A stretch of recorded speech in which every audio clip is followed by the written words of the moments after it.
It started as a whisper. Emily was alone in her new apartment, settling in after the move. She had unpacked most of her things, but there was one item left, an old mirror from her grandmother's house. It was ornate, framed in carved wood, with intricate patterns running along the edges. She had always hated it, but her grandmother insisted she take it. She hung it on the wall near the hallway, far enough to avoid it catching her eye too often.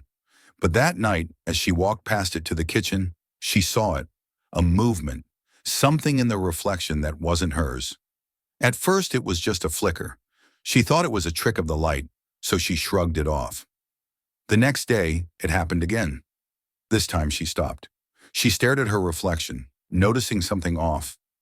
Her eyes seemed too wide, her smile too forced. Then she saw it. In the reflection just behind her, a shadowy figure stood motionless. Her heart skipped a beat. She turned around quickly, but the hallway was empty. She stepped closer to the mirror, trying to shake off the growing unease. The figure was still there, standing just behind her, perfectly still, though she hadn't heard anyone enter the apartment. Her breath caught in her throat. "Who's there?" she whispered, but no answer came. She reached out, touching the cool surface of the mirror. The moment her fingers made contact, the reflection shifted, the shadow now closer, its face just out of reach, too distorted to see clearly.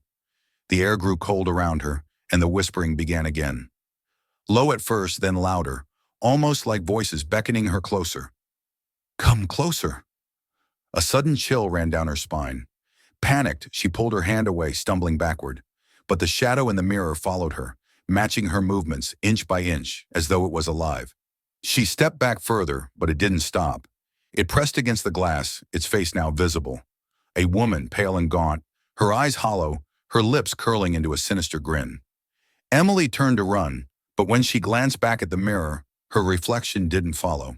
Instead, the figure in the glass reached out, its fingers scraping against the inside of the mirror, as if trying to break through. Suddenly, the whispers stopped. The apartment went eerily quiet. Emily held her breath, hoping it was over.